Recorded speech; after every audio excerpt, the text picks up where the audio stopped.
کبھی سوچا ہے کہ ایک چھوٹا سا بچہ دنیا کو سمجھنا کیسے شروع کرتا ہے؟ وہ کیسے صفر سے شروع کر کے علم کی ایک پوری عمارت کھڑی کر لیتا ہے؟ آج ہم جین پیاجے کے اسی انقلابی نظریے کی گہرائی میں جائیں گے۔ یہ نظریہ نہ صرف اساتذہ اور والدین کے لیے بلکہ ہر اس شخص کے لیے اہم ہے جو انسانی ذہن کے کام کرنے کے انداز کو سمجھنا چاہتا ہے۔ پیاجے کا سب سے بنیادی اور سچ پوچھیں تو سب سے دلچسپ خیال یہی تھا۔ وہ کہتے تھے کہ بچے کوئی خالی برتن نہیں ہے جن میں ہم بس معلومات بھرتے جائیں۔ نہیں، ایسا بالکل نہیں ہے۔ وہ تو ننھے سائنسدان ہیں۔ وہ خود اپنے کھلونوں سے تجربے کرتے ہیں، اپنے آس پاس کی دنیا کو غور سے دیکھتے ہیں اور اپنی سمجھ بوجھ کی دنیا خود تعمیر کرتے ہیں۔ یہی وہ مرکزی خیال ہے جس پر ان کا پورا نظریہ کھڑا ہے۔ اچھا، تو اس سفر کو آسان بنانے کے لیے یہ رہا ہمارا روڈ میپ۔ ہم ننھے سائنسدان کے تصور سے شروع کریں گے، پھر ذہن کے بنیادی تعمیراتی اجزاء کو سمجھیں گے۔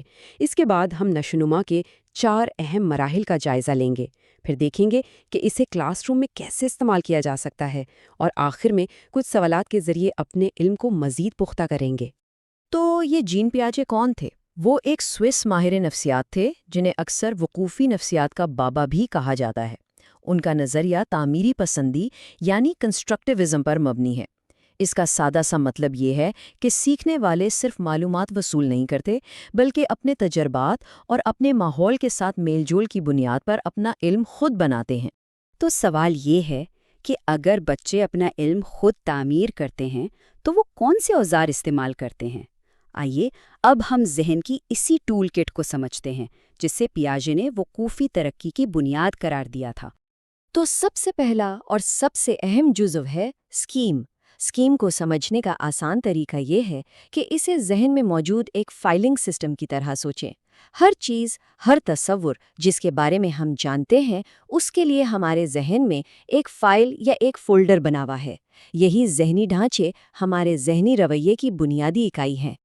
اب دیکھیں، جب کوئی نئی معلومات ہمارے سامنے آتی ہے تو ہمارا ذہن 2 طریقوں سے رد عمل ظاہر کرتا ہے۔ پہلا اور سب سے آسان راستہ ہے تطبیق۔ اس میں ہم نئی معلومات کو اپنی پرانی ذہنی فائل میں ہی کہیں نہ کہیں فٹ کرنے کی کوشش کرتے ہیں۔ جیسا کہ اس مثال میں ہے، ایک بچے نے بلی کو دیکھا۔ اب چونکہ اس کے ذہن میں 4 ٹانگوں والے جانور کی فائل پہلے سے موجود تھی جس میں کتا تھا، تو اس نے بلی کو بھی اسی فائل میں ڈال دیا۔ یہ سب سے آسان ذہنی راستہ ہے۔ لیکن تب کیا ہوتا ہے جب نئی معلومات پرانے خانے میں فٹ ہی نہ ہوں؟ تب مطابقت کا عمل شروع ہوتا ہے۔ اس میں ہم یا تو اپنے پرانے اسکیم کو تبدیل کرتے ہیں، اس میں ترمیم کرتے ہیں، یا پھر بالکل ایک نیا اسکیم بنا لیتے ہیں۔ جیسے جب بچے کو بلی اور کتے کا فرق پتہ چلتا ہے تو وہ کتے والے اسکیم کو اپڈیٹ کرتا ہے اور بلی کے لیے ایک بالکل نئی ذہنی فائل بنا لیتا ہے۔ اور سچ پوچھیں تو یہی حقیقی سیکھنے کا عمل ہے۔ تو آئیے ان دونوں کا موازنہ کرتے ہیں۔ ایک طرف ہے تطبیق، ایک نئی چیز آتی ہے لیکن ہمارا ذہنی خانہ نہیں بدلتا، ہم بس اسے اندر فٹ کر دیتے ہیں۔ دوسری طرف ہے مطابقت، نئی چیز اتنی مختلف ہے کہ ہمیں اپنا پرانا خانہ بدل کر ایک نیا، بہتر خانہ بنانا پڑتا ہے۔ ایک ہمیں ذہنی طور پر آرام دہ رکھتا ہے، دوسرا ہمیں بڑھنے میں، سیکھنے میں مدد دیتا ہے۔ یہی سیکھنے کی اصل کشمکش اور خوبصورتی ہے۔ تو آخر وہ کون سی چیز ہے جو ہمیں مطابقت کرنے یعنی اپنے ذہن کو بدلنے پر مجبور کرتی ہے؟ وہ ہے توازن۔ یہ ذہن کی ایک قدرتی خواہش ہے کہ وہ ایک متوازن حالت میں رہے۔ جب تطبیق کام نہیں کرتی اور ذہنی بے چینی پیدا ہوتی ہے تو یہی توازن کی قوت بچے کو مطابقت کرنے پر دھکیلتی ہے تاکہ وہ نئی معلومات کو سمجھ کر دوبارہ ذہنی سکون حاصل کر سکے۔ اچھا، اب جب کہ ہم نے سیکھنے کے بنیادی اوزار سمجھ لیے ہیں تو آئیے دیکھتے ہیں کہ یہ عمل وقت کے ساتھ ساتھ کیسے آگے بڑھتا ہے۔ پیاجے کا ماننا تھا کہ یہ ترقی بے ترتیب نہیں ہوتی، بلکہ یہ ایک منظم سفر ہے جو 4 الگ الگ مراحل پر مشتمل ہے، اور ہر بچہ، چاہے وہ دنیا میں کہیں بھی ہو، اسی ترتیب سے ان مراحل سے گزرتا ہے۔ پہلا مرحلہ ہے حسی حرکی مرحلہ۔ اس عمر میں بچے اپنی دنیا کو جسمانی طور پر کھوجتے ہیں، ہر چیز کو چھو کر، چکھ کر اور دیکھ کر۔ اس مرحلے کا سب سے بڑا کارنامہ، سب سے بڑی کامیابی ہے شے کا استحکام۔ اس کا مطلب ہے کہ بچہ یہ سمجھ جاتا ہے کہ اگر کوئی کھلونا کمبل کے نیچے چھپا بھی دیا جائے تو وہ غائب نہیں ہوا، بلکہ اب بھی وہی موجود ہے۔ یہ ایک بہت بڑی ذہنی چھلانگ ہے۔ اگلا مرحلہ ہے رسمی سے پہلے کا۔ یہاں بچہ بولنا اور تصور کرنا سیکھتا ہے۔ ایک ڈبہ گاڑی بن جاتا ہے اور ایک چھڑی تلوار، لیکن ان کی سوچ ابھی بھی جادوئی اور خود مرکز ہوتی ہے۔ وہ یہ نہیں سمجھ پاتے کہ دوسرے کا نظریہ ان سے مختلف ہو سکتا ہے۔ اسی کو انانیت کہتے ہیں۔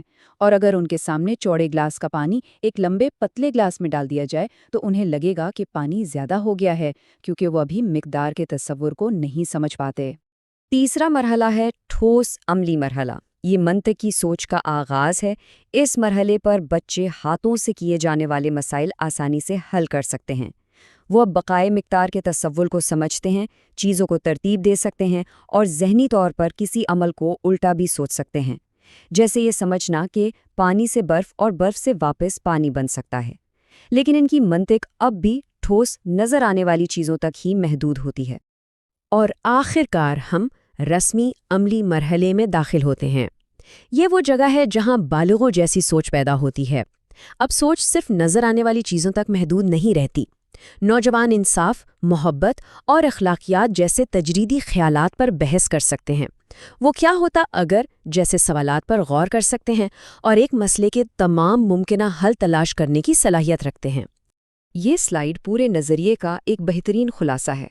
اس میں دیکھا جا سکتا ہے کہ کس طرح سوچ کی صلاحیتیں وقت کے ساتھ پیچیدہ ہوتی جاتی ہیں۔